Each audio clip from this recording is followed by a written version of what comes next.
সামনে পয়লা বৈশাখ আসছে। হ্যাঁ, পয়লা বৈশাখ। পয়লা বৈশাখে অপচয় হয় কিনা, অপব্যয় হয় কিনা?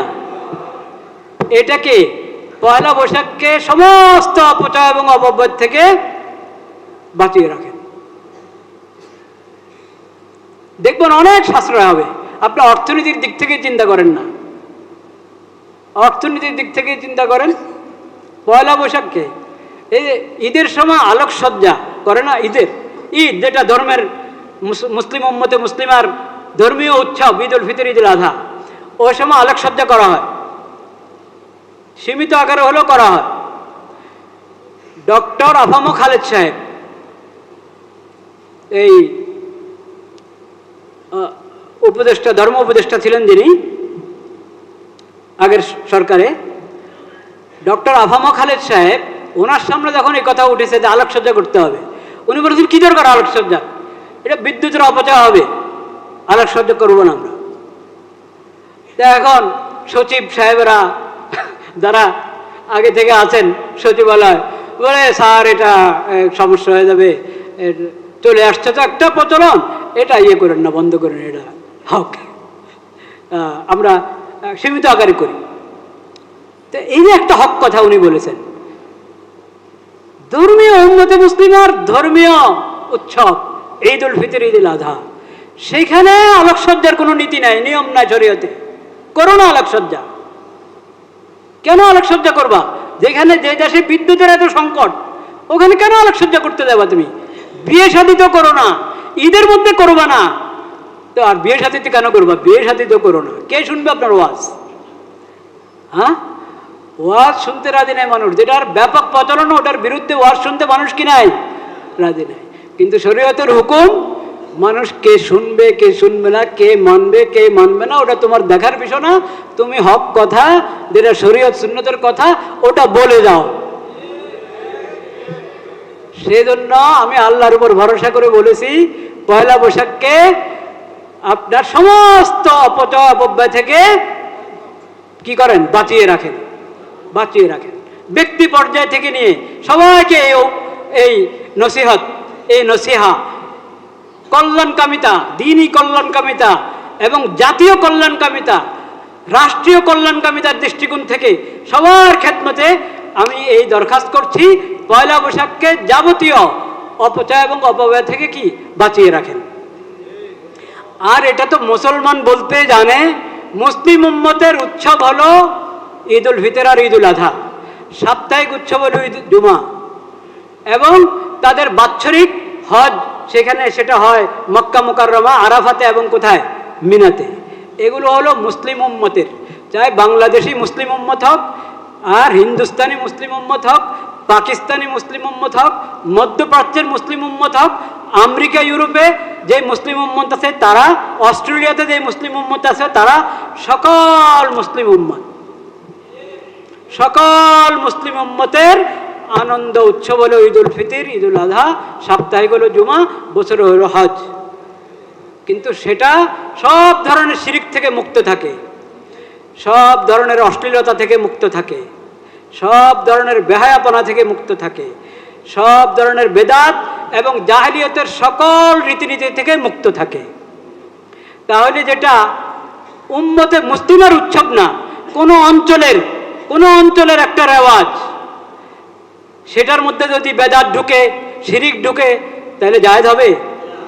সকল শিরিক থেকে দূরে থাকতে হবে, সকল শিরিক থেকে, সকল বেদাত থেকে দূরে থাকতে হবে, সকল জাহেলিয়তের সকল রীতিনীতি থেকে কি দূরে থাকতে হবে। এটা একটা স্বাভাবিক অন্য 10 কাজের মতো একটা কাজ। এটাকে যদি শরীয়ত বানিয়ে নেওয়া হয় তো এটা একবারে হারাম, আর যদি শরীয়তের ঈদের মতো উৎসব বানিয়ে নেওয়া হয় তাহলেও হারাম। আল্লাহ তাআলা এই কথা বুঝার তৌফিক দান করেন। মুসলিম উম্মত যখন ইসলাম কবুল করেছে, নবী করিম সাল্লাল্লাহু আলাইহি ওয়াসাল্লামের দাওয়াতে ঈমান এনে যখন ইসলাম কবুল করেছে, ইসলাম গ্রহণ করার আগে তাদের আঞ্চলিক, তাদের বংশীয় যত ধরনের উৎসব ছিল, পর্ব এবং ঈদ ছিল, এই উৎসব পর্ব ছিল, ও সব কিছু তারা ভুলে গেছে। মক্কাওয়ালারা ভুলে গেছে, মদিনাওয়ালারা ভুলে গেছে। হ্যাঁ, মক্কাওয়ালারা ভুলে গেছে, মদিনাওয়ালারা ভুলে গেছে। যেখানে যেখানে ইসলাম প্রবেশ করেছে, ইসলামের আগের রীতিনীতি কিচ্ছুই তাদের কি থাকে নাই, বলেন, বাকি থাকে নাই, কিচ্ছুই বাকি থাকে নাই। কারণ ইসলাম তো আমাদেরকে সভ্যতা দিয়ে দিয়েছে, ইসলাম তো আমাদেরকে সুস্থ সংস্কৃতি দিয়ে দিয়েছে। সুস্থ সংস্কৃতি ছেড়ে আমরা কোনো অপসংস্কৃতি গ্রহণ করতে পারি না। আল্লাহ তাআলা এই সব ধরনের অপসংস্কৃতিকে এবং অপসংস্কৃতিকে সুস্থ সংস্কৃতির নাম দেওয়ার মতো তথ্য সন্ত্রাস থেকে আমাদের সবাইকে হেফাজত করে। একটা ঘটনা শুনে কথা শেষ। একটা ঘটনা, ইমাম আবু হানিফা রহমতুল্লাহ আলাইহির নাম শুনেছেন? ইমাম আবু হানিফা রহমতুল্লাহ আলাইহির দাদা সাবিত, আবু হানিফা রহমতুল্লাহ দাদার নাম কি? সাবিত। সাবিতের জন্ম যখন হলো, সাবিতের জন্ম হলো, সাবিতের আব্বা নতুন নতুন ইসলাম গ্রহণ করেছেন। উনি ছিলেন ইরানি সংস্কৃতির মানুষ, ইরানি সভ্যতার মানুষ ছিলেন, তৎকালীন ইরানের, পারস্য। উনি যখন মুসলিম হলেন, এখনো ইসলামের সব শিক্ষা হাসিল করেন নাই, মুসলমান হলেন। তো এই উনি মুসলিম হলেন, ওনার ঘরে সাবেত ইমাম আবু হানিফার দাদার জন্ম হলো, বলেন সুবহানাল্লাহ। তখন কুফাতে খলিফাতুল মুসলিমিন আমিরুল মুমিনিন আলী রাদিয়াল্লাহু তাআলা আনহু, কে? আলী রাদিয়াল্লাহু, চতুর্থ খলিফা, নবীজির জামাতা, ফাতেমা রাদিয়াল্লাহু তাআলা আনহার স্বামী আলী রাদিয়াল্লাহু তাআলা আনহু হায়াতে আছেন। তো এই সাবেতের আব্বা সাবেতকে নিয়ে আলী রাদিয়াল্লাহু তাআলার কাছে গিয়েছেন দোয়ার জন্য, দোয়া দিয়ে দিয়েছেন। ইমাম আবু হানিফার দাদা সাবেত দোয়া পেলেন কার? তো আলী রাদিয়াল্লাহু তাআলার সঙ্গে সাবেতের আব্বার এরকম আশা দেওয়া ছিল। তো উনি যদি পারস্যের মানুষ, তারা নওরোজ পালন করতো। নওরোজ বুঝেন তো? নওরোজ ফার্সি শব্দ, নববর্ষ। উম্মা, নওরোজ মানে কি? নববর্ষ। নববর্ষ ওদের পারস্যদের কি নববর্ষ। যখন উনি মজুসি ছিলেন, মজুসি ধর্মের ছিলেন, তখন ওটা পালন করতেন।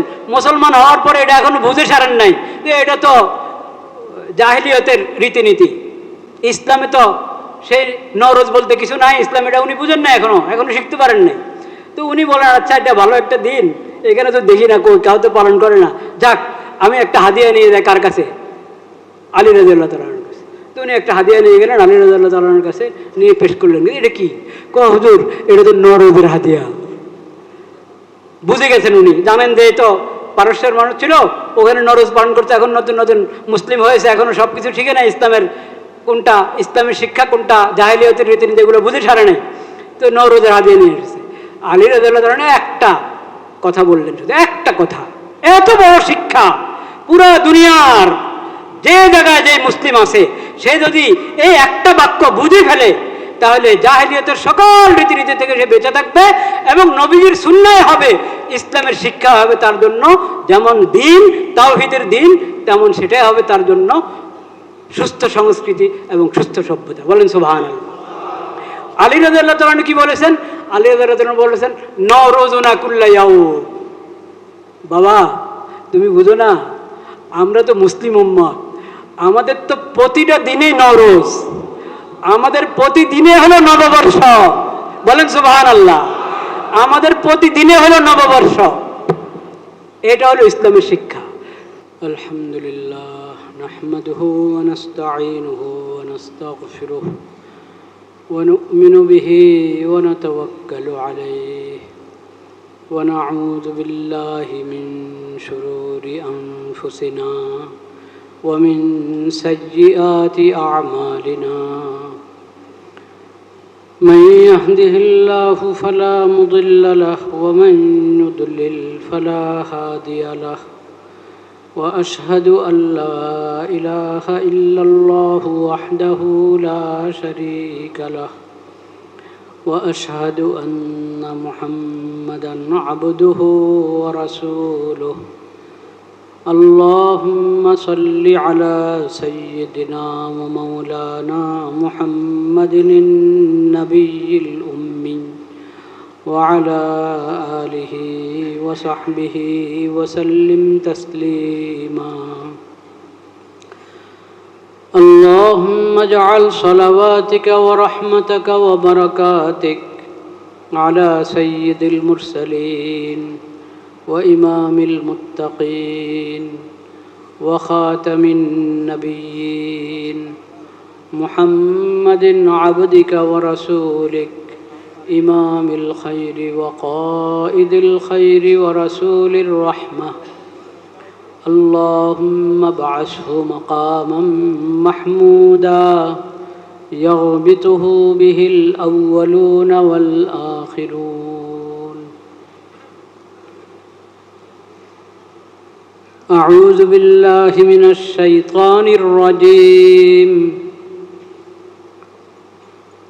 يا أيها الذين آمنوا اتقوا الله ولتنظر نفس ما قدمت لغد واتقوا الله إن الله خبير بما تعملون.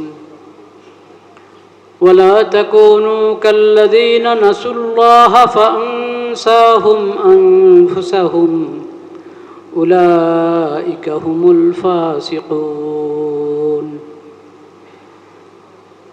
لا يستوي أصحاب النار وأصحاب الجنة أصحاب الجنة هم الفائزون.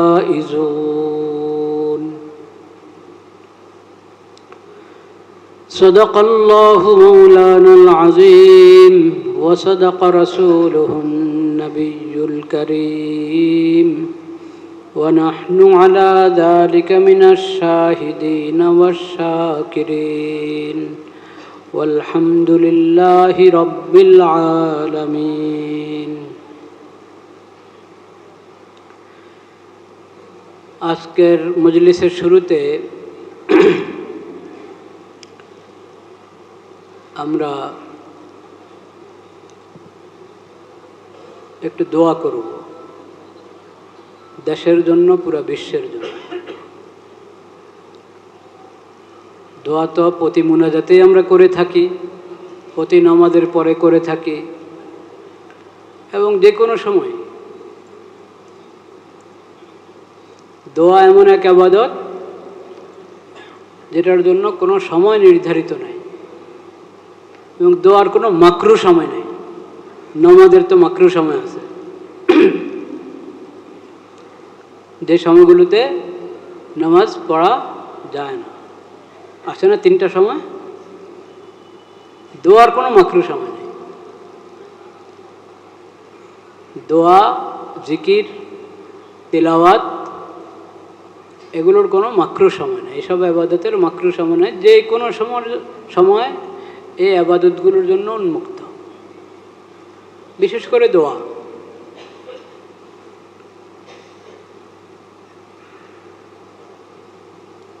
সেজন্য উঠতে বসতে যখনই মনে পড়ে তখনই দোয়া করতে পারি। এমনকি উচ্চারণ না করে মনে মনে দোয়া, এটাও দোয়া। কিন্তু উত্তম হলো দিল এবং জবান, উচ্চারণও করবে, অন্তর হাজির থাকবে। এইভাবে দোয়া দিলের উপস্থিতি সহ জবানে আল্লাহর কাছে বলতে থাকবে। এই দোয়া একে তো ইবাদত, আবার দোয়ার দ্বারায় বান্দা আল্লাহর কাছ থেকে অনেক কিছু হাসিল করতে পারে।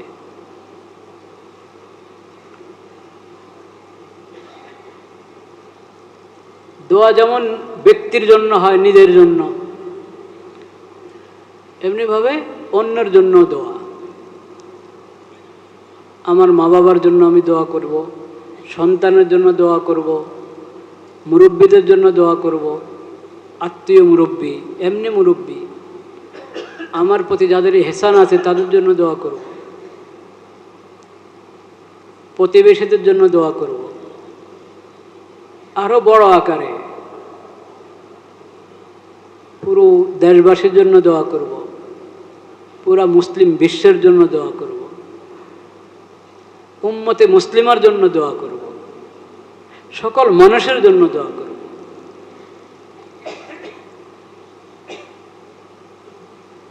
এমনকি আল্লাহর যে কোনো মাখলুকের জন্য দোয়া করো। দোয়াকে যত ব্যাপক বানানো যায় তত ভালো। কি দোয়ার মধ্যে আল্লাহর কাছে প্রার্থনা করব, কোন জিনিসের প্রার্থনা করব, তাতেও কোনো তার মধ্যেও কোনো কি নাই, সীমাবদ্ধতা নাই যে অনেক বড় জিনিস আল্লাহর কাছে চাইতে পারবো না।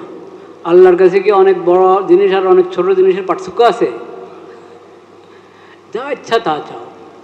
তো পাপের কথা বলবা না, পাপ তো পাপ, ওটা অপরাধ, হারাম। ওই ব্যক্তি থেকে কে বেশি মাহরুম হবে, বঞ্চিত হবে আল্লাহর কাছে গুনার জন্য দোয়া করে। গুনার রাস্তা দোয়া করবে, নেকির রাস্তা, আল্লাহ আমার জন্য নেকির কাজ সহজ করে দেন, নেকির রাস্তা খুলে দেন। তা না করে যদি গুনার রাস্তা খুলে দেন, আমার জন্য গুনাহ সহজ করে দেন, নাউযুবিল্লাহ, এরকম দোয়া জায়েজ আছে? পাপের দোয়া করা যায় না। পাপ থেকে বাঁচার জন্য দোয়া করা যায়, আল্লাহ আমাকে গুনাহ থেকে হেফাজত করেন। আসআলুকা আল গনিমাতা মিন কুল্লি বির, আল্লাহুম্মা ইন্নী আসআলুকা মুজিবাতি রাহমাতিক ওয়া আযাইমা মাগফিরাতিক ওয়াল গনিমাতা মিন কুল্লি বির। আল্লাহ নেক কাজ যাতে এমনি হয়ে যায়। একটা তো আমি নিয়ত করে গুরুত্ব সহকারে নেক কাজ করার চেষ্টা করব, সে তো আছে, ওই তৌফিক আপনার কাছে চাই। কিন্তু এমনি মুফতে মুফতে যাতে আমার অনেক নেক কাজ হয়ে যায়, এমন পরিবেশ সৃষ্টি করে দেন ইয়া আল্লাহ। ওয়াসসালামাতা মিন কুল্লি ইসম, গুনাহ থেকে আমাকে হেফাজত করেন, গুনাহ থেকে, পাপের কাজ থেকে, সকল অন্যায় অপরাধ থেকে আমাকে বাঁচিয়ে রাখেন। এই দোয়া করবে। গুনাহ সহজ হওয়ার জন্য দোয়া করা নাউযুবিল্লাহ, হারাম এটা। এবার যে ধরনের গুনাহ হোক, বিশেষভাবে আত্মীয়তার, বিশেষ যে রক্তের আত্মীয়তা, ওই আত্মীয়তা ছিন্ন করার জন্য প্রার্থনা করতেছে আল্লাহর কাছে, এটা পাপ কিনা? পাপ, হারাম। বরং ইয়া আল্লাহ আমি আত্মীয়তার হক রক্ষা করতে পারি, আত্মীয়তার হক আদায় করতে পারি, সেই তৌফিক আমাকে দান করেন, এমনভাবে দোয়া করতে হবে। উল্টা দোয়া, উল্টা আত্মীয়তার হক, আরে আমার আত্মীয়রা যেন কেউ আমার কাছে না আসে, আমি যেন তাদের কাছে না যাই, এরকম দোয়া করা না জায়েজ। এরকম দোয়া করা কি না জায়েজ। আল্লাহ সব দোয়া কবুল করেন, কিন্তু তুমি গুনার জন্য আল্লাহর কাছে চাইও না। আত্মীয়তার সম্পর্ক ছিন্ন করার কথা আল্লাহর কাছে বলো না, কোনো পাপের কথাই আল্লাহর কাছে বলো না। আল্লাহর কাছে দুনিয়ার যা চাও চাইতে থাকো, নেক কাজের তৌফিক কামনা করো, আখিরাতের সকল কল্যাণ কামনা করো, দুনিয়ার সকল কল্যাণ কামনা করো। দুনিয়ার যত ঠেকা আল্লাহর কাছে বলো, আল্লাহ আমার সব ঠেকা দূর করে দেন। দুনিয়ার যত জরুরত, যত হাজত আল্লাহর কাছে বলো, আল্লাহ আপনি পুরো করে দেন। তো আমি বলছি আমরা একটু আজকে একসাথে একটু দোয়া করি দেশের জন্য, পুরো মুসলিম বিশ্বের জন্য। আল্লাহ তাআলা সকল সংকট এবং পেরেশানি দূর করে দেন, সবর করার তৌফিক নসিব করেন। এই সংকটের সময়ের ভুল ব্যবহার থেকে আল্লাহ সবাইকে রক্ষা করেন। দেখেন রাস্তাঘাটে চলার সময় কিভাবে গাড়ির লাইন থাকে, হ্যাঁ, কত ঘন্টাকে ঘন্টা অপেক্ষা করে মানুষ তেল নিতে হয়, গাড়ির জন্য জ্বালানি নিতে হয়। আল্লাহ সবাইকে সবর ধরার তৌফিক নসিব করেন। এবং সরকার এই ক্ষেত্রে যে মানুষের পাশে দাঁড়িয়েছে, সেজন্য আল্লাহ তাদেরকে উত্তম প্রতিদান দান করেন। কিন্তু জানা যাচ্ছে, শোনা যাচ্ছে, আল্লাহ ভালো জানেন, কিছু লোক এই সংকটের মুহূর্ত মানুষের জন্য কষ্ট এবং সংকট আরো বাড়াচ্ছে। তারা তেল নাকি মজুত করছে। এটা তো এমনি অন্যায় কাজ, কিন্তু এই ধরনের মুহূর্তে এটা আরো বড় কবিরা গুনাহ। আল্লাহ এটা থেকে সবাইকে রক্ষা করেন। এই ক্ষেত্রে দরকার হলো সবর, ইসার এবং ইসরাফ থেকে বেঁচে থাকা, সবর করা। তিনটা আরবি শব্দ বলেছি আমি ইচ্ছা করে, বুঝতে পেরেছেন? কারণ কোরআন সুন্নার যে পরিভাষাগুলো, শরীয়তের পরিভাষাগুলো, ওগুলো মুখে আসা দরকার আমাদের। কথায় কথায় ইংরেজিতে বলতে কোনো আমাদের হয় না, দ্বিধা হয় না। অথচ বাংলা শব্দ আছে, বাংলা শব্দ থাকা সত্ত্বেও আমরা কথায় কথায় ইংরেজি শব্দ মনে হয় বাংলা জানি না, আসলে অনেকে জানেও না। মানে ইংরেজি শব্দ সহজে তার মুখে আসছে, কিন্তু ওখানে যে সুন্দর একটা বাংলা শব্দ আছে ওটা তার কি নেই, খবর নেই। তো যদি অন্য ভাষার শব্দ মুখে মুখে আসার মতো হয়, তো সেটা তো কি আরবি এবং ইসলামী শব্দগুলো, ইসলামী শব্দগুলো। তা আমি বলেছি এখন কি দরকার, সবর দরকার। এটা অবশ্য বুঝি অনেকে আমরা, সবর, সোয়াদ বা রা, সবরুন। সবর শব্দের অর্থ হলো ধৈর্য ধারণ করা, ধৈর্য ধারণ করা। কষ্ট হচ্ছে, দেখ মেনে নিচ্ছি, সবর ধারণ করবো। কার জন্য? আল্লাহর জন্য, আল্লাহকে খুশি করার জন্য। আর বিরক্ত হয়ে ফায়দা তো নেই, বিরক্ত হয়ে ফায়দা নেই। সবর ধারণ করলে আল্লাহ তাআলা সওয়াব দান করবেন, আর আমিও স্বস্তিতে থাকতে পারব, আমিও কি স্বস্তিতে থাকতে পারব। আরেকটা শব্দ বললাম ঈসার। কি? ঈসার মানে অন্যকে প্রাধান্য দেওয়া, অন্যকে প্রাধান্য দেওয়া। কমপক্ষে এতটুকু করি যে আমি সিরিয়াল লঙ্ঘন করার দোষটা না করি, সিরিয়াল রক্ষা করি। যে আমার আগে আছে তাকে আগে থাকতে দিই, আমি তার আগে যাওয়ার চেষ্টা না করি। আর একটা হলো, দেখলাম একজনের খুব তাড়া, খুব বেশি নগদ প্রয়োজন, আচ্ছা ঠিক আছে আপনি আগে যান। এটা হলো ঈসার, অন্যকে প্রাধান্য দেওয়া। অন্যকে প্রাধান্য দিতে পারলে আলহামদুলিল্লাহ, কিন্তু সবর করা, খামাখা বিরক্ত না হওয়া, খামাখা তাড়াহুড়া না করা এবং সিরিয়াল লঙ্ঘন না করা, এই সবর, এটা তো জরুরি, যে কোনো ক্ষেত্রে জরুরি সবর, সবর এবং ঈসার। আরেকটা বললাম কি, ইসরাফ থেকে বেঁচে থাকি আমরা। কিসের থেকে? ইসরাফ, আলিফ সিন র আলিফ ফা, ইসরাফ,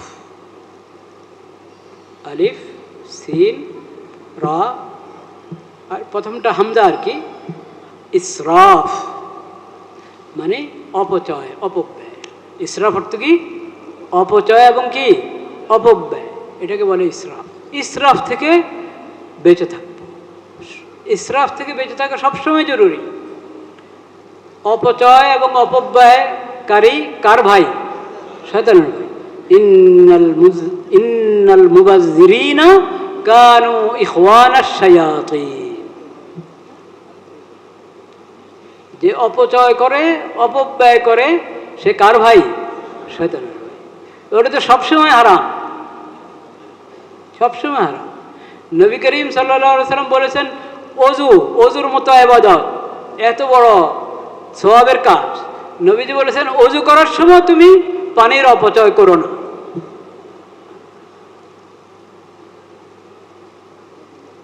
কারো প্রশ্ন হয়েছে, এটা তো নেক কাজ, নেক কাজে কি আবার ইসরাফ হয় কিনা, অপব্যয় হয় কিনা? হ্যাঁ, নেক কাজের ক্ষেত্রেও তুমি সংযমী হইতে হবে। নেক কাজ বেশি করো, কিন্তু নেক কাজের মধ্যে ফর্মালিটি করতে গিয়ে কোনো জিনিসের কি করো না, অপচয় করো না। নেক কাজ বেশি করতে হবে, ভালোভাবে করতে হবে, কিন্তু নেক কাজের মধ্যে আমার যা প্রয়োজন ওটা প্রয়োজন অনুপাতে হবে, ওখানে আমি অপচয় করবো না। যেমন ওজুর মধ্যে পানির দরকার, তো পানি আমি 1 লোটা পানির তো দরকার হয় না, ওজু করতে আধা বদনা পানির প্রয়োজন হবে। 1 লোটা পানি দিয়ে যদি আমরা সাধারণত 1 লোটা লাগিয়ে ফেলি আমরা ওজুর মধ্যে, এটাও অপচয়ের মধ্যে পড়ে। কেন? আমরা অনুশীলন করি না, অপচয় থেকে বাঁচার কি করি না, অনুশীলন করি না। কল ছেড়ে দিয়ে একবারে খুব জোরে সোরে কল ছেড়ে দেয়। অন্যায় এটা, অপচয়। আবার মাথা মাথা করার সময় কল চলতে থাকে, পানি ঝট পড়তে থাকে। পাও ধোয়ার সময় একটু ডলতে হয়, বসতে হয়, পাও ডলে আর পানি ছেড়ে রেখেছে। কেন? আপনার যখন পানি দরকার তখন কল ছাড়েন। পানি নিয়েছেন, একটু এক আঙ্গুল দিয়ে ইয়ে করে কলটা একটু ইয়ে করে দেন, বন্ধ করে দেন।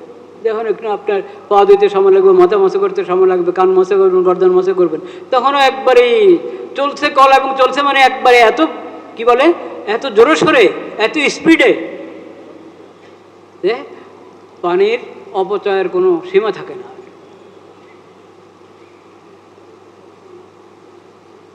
লোটায় অজু করতে, হাউস থেকে অজু করতে অভ্যস্ত হওয়া উচিত আমাদের। কল যত কম ব্যবহার করা যায়। কল ব্যবহার করারও নিয়ম শিখতে হবে। প্রথমে ছাড়বই পানি হালকা করে, আবার সেটাও আবার অনবরত পড়তে থাকে, এমন যেন না হয়। তো অজুর মধ্যে যদি অপচয় নিষেধ হয়, তাহলে আপনি এবার বলেন সাধারণ কাজের মধ্যে অপচয়ের কোনো অবকাশ আছে? আচ্ছা, অপচয়ের সম্পর্ক শরীয়তে অপচয় নিষেধ করেছে, এটার সম্পর্ক কি সংকটের সঙ্গে না যে কোনো সময়? যে কোনো সময় অপচয় নিষেধ, শুধু সংকটের সময় না, শুধু সংকটের সময় না, যে কোনো সময় অপচয় নিষেধ। যেমন সফরে আসি, পানি কম, এটা একটা সংকটের সময়, তাহলে খেয়াল করে পানি ব্যবহার করব। কিন্তু নবী করিম সাল্লাল্লাহু আলাইহি সাল্লামের যে শিক্ষা, শরীয়তের যে শিক্ষা, তাহলে তুমি নদীর পাড়ে আসো, সমুদ্রের পাড়ে আসো, তাও ওজুর মধ্যে অপচয় করো না। বলেন সুবহানাল্লাহ। এখানে পানির কোনো সংকট নাই, এত পানি না, পানি যতই আছে তুমি অপচয় করবে না। এটা শিক্ষা শরীয়তের। শরীয়তকে তো বোঝারও চেষ্টা করলাম না, আসলে চেনারও চেষ্টা করিনি আমরা।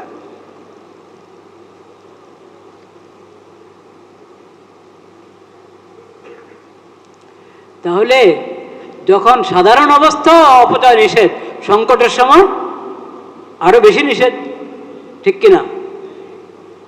অপচয় থেকে বেঁচে থাকি, অপচয় থেকে বেঁচে থাকি। অপচয়ের বিভিন্ন স্তর আছে। অপচয়ের বিভিন্ন, তেল তো আর গাড়ি থেকে ফেলে দিবে না কেউ, ফেলে দিবে? হ্যাঁ, টাঙ্কি থেকে কি ফেলে দিবে নাকি তেল? এই অপচয় তো কেউ করবে না। কিন্তু তেলের ক্ষেত্রে কি অপচয় বলেন? তেলের ক্ষেত্রে অপচয় হলো, আচ্ছা আজকে যে আমি বের হতে চাচ্ছি, এটা কতটুকু জরুরি?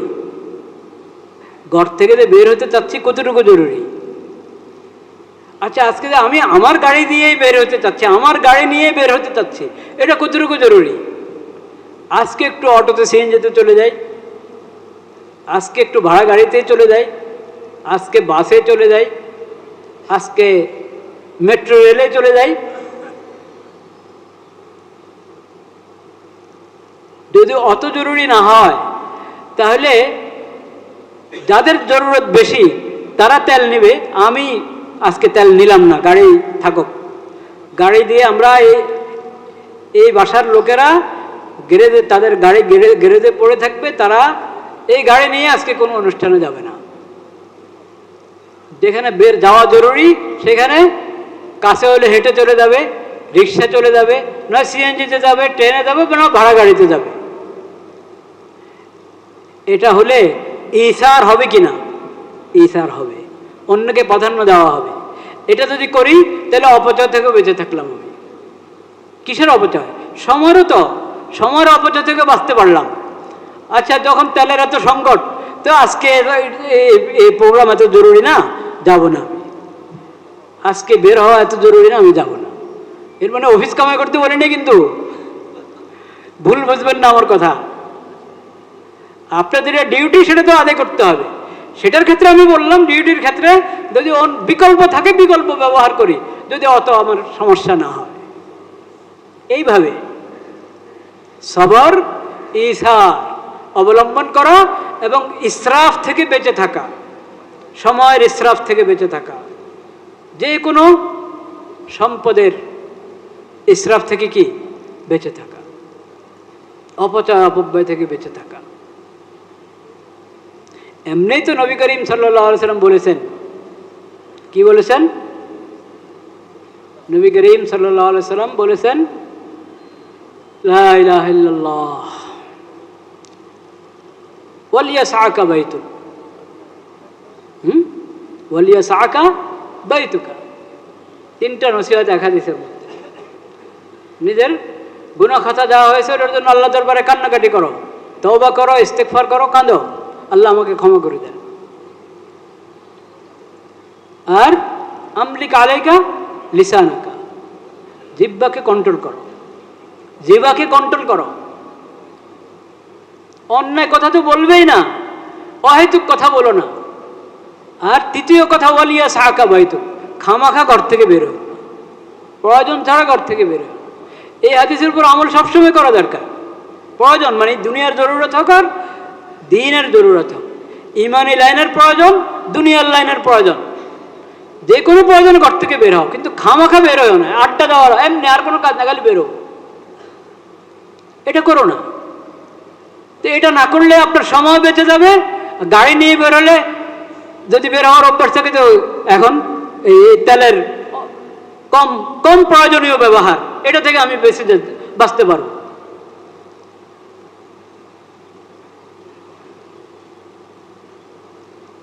অনেক কিছু আমরা আমাদের অপব্যয় এবং অপচয় আছে সমাজে,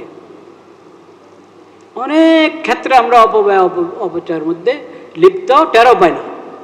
একটু এই সংকটের সময় যদি কমপক্ষে একটু মোরাকাবা করি, ফিকির করতে থাকি যে কিভাবে আমি আমার বের হওয়াকে কমাবো, গাড়ির ব্যবহার, তেলওয়ালা গাড়ির ব্যবহার কত কমাবো। এর মানে এনে যে যেখানে সংকটটা সেখানে দেদারসে খরচ করতে থাকবো, তা বলি নাই। ওটা তো বললামই, অপচয় থেকে বাঁচানো তো সবসময়ের বিধান, সংকট এবং সংকট নয় সবসময়ের বিধান। কিন্তু সংকটের সময় তো একটু ভাবা দরকার, একটু ফিকির করা দরকার।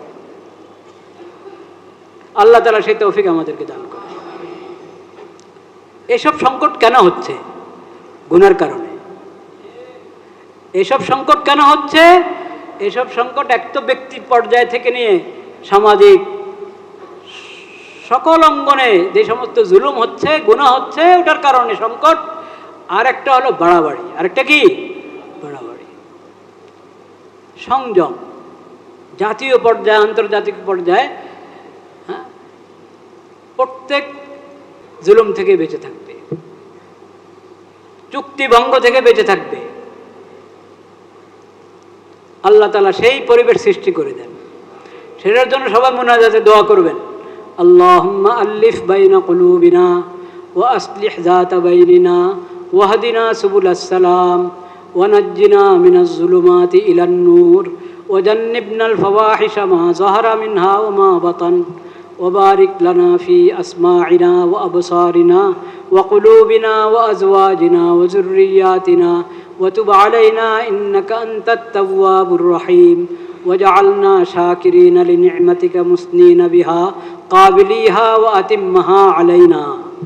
একটু দীর্ঘ দোয়া, আপনি হিসনে হাসিন বাংলা অনুবাদ সহ বা ইংরেজি অনুবাদের হিসনে হাসিন থেকে এটার অনুবাদ শিখে নেন। বাংলা বা ইংরেজি অনুবাদ সহ যে মুনাজাতে মকবুল, ওখান থেকে অনুবাদ শিখে নেন। উচ্চারণ না, উচ্চারণ কথা বলি না, অনুবাদ। দোয়া তো আরবি, দোয়া আরবিতে শিখবেন, আরবিতে পড়বেন, অনুবাদ শিখে দোয়ার মর্ম সহ আল্লাহর দরবারে মুনাজাত করতে থাকবেন। আল্লাহুম্মা আল্লিফ বাইনা কুলুবিনা, আল্লাহ উম্মতে মুসলিমার সকলের অন্তরগুলো মিলিয়ে দেন এবং বিশ্ব মানবতার সকলের অন্তরগুলো আল্লাহ আপনি মিলিয়ে দেন। আল্লিফ বাইনা কুলুবিনা, সকল মানুষের, সকল মুসলিমের অন্তরগুলোকে আল্লাহ আপনি মিলিয়ে দেন। যত অন্তরের দূরত্ব সৃষ্টি হবে তত জুলুম বাড়তে থাকবে, হিংসা বিদ্বেষ বাড়তে থাকবে। আল্লাহ আপনার অন্তরগুলোকে মিলিয়ে দেন। আল্লিফ বাইনা কুলুবিনা ওয়া আসলিহ যাতা বাইনিনা, আমাদের পরস্পরের সম্পর্ক সুন্দর করে দেন। ওয়া নাজ্জিনা মিনাজ যুলুমাতি ইলান নূর, আমাদেরকে অন্ধকার থেকে আলোর দিকে নিয়ে আসেন। ওয়াজান্নিবনাল ফাওয়াহিশা মা যাহারা মিনহা ওয়া মা বাতান, সকল অশ্লীলতা থেকে আমাদেরকে হেফাজত করেন। বাকি দোয়া বললাম না, এখন অনুবাদ কোত্থেকে শিখবেন এটা বলে দিলাম। এটা খুব গুরুত্বপূর্ণ দোয়া। চেষ্টা করুন প্রতি মুনাজাতে এই কথাগুলো আল্লাহর কাছে বলেন, নিজের ভাষায় বলেন না, নিজের ভাষায় বলেন। ইনশাআল্লাহ শান্তির একটা পরিস্থিতি কি হবে, সৃষ্টি হবে। আর দোয়া ইউনুস বেশি বেশি পড়া, লা ইলাহা ইল্লা আনতা সুবহানাকা ইন্নী কুনতু মিনাজ জালিমিন। নিজেকে অপরাধী, যা হচ্ছে যত ফিতনা ফাসাদ, যত সমস্যা, যত সংকট, যত বিশৃঙ্খলা, সব আমার গুণের কারণে। আল্লাহ, আমি অত্যাচারী, আপনি আমাকে রক্ষা করেন, ক্ষমা করেন। আমি নিজে আপনার কাছে স্বীকার করছি আমার গুণের কথা, আল্লাহ আপনি ক্ষমা করে দেন। বন্দা যখন অন্যের জন্য দোয়া করতে নিজেকে অপরাধী হিসেবে আল্লাহর সামনে পেশ করে, তো আল্লাহ দোয়া তাড়াতাড়ি কবুল করেন। লা ইলাহা ইল্লা আনতা সুবহানাকা ইন্নী কুনতু মিনাজ জালিমিন। আর এটা তো অন্যের জন্য দোয়া না, আমি সহ সবার জন্য দোয়া। লা ইলাহা ইল্লা আনতা সুবহানাকা ইন্নী কুনতু মিনাজ জালিমিন। লা ইলাহা ইল্লা আনতা সুবহানাকা ইন্নী কুনতু। দোয়া ইউনুস বেশি পড়া। আর ইয়া সালামু ইয়া সালামু ইয়া সালামু ইয়া সালাম। অপচয় থেকে বেঁচে থাকি। কিসের থেকে? সময়ের অপচয় থেকে বেঁচে থাকি। সময়ের অপচয় থেকে, ঘোরাফেরা করার অপচয় থেকে বেঁচে থাকি। সব কিছুর অপচয় থেকে বেঁচে থাকি। অপচয় মানে যেটা জরুরি না, যেটা ছেড়ে দিলে কোনো সমস্যা নাই, ওটা ছেড়ে দিব। যেটাকে সীমিত করলে কোনো সমস্যা নেই, ওটাকে সীমিত করব। ওটাকে কি করব? সীমিত করব।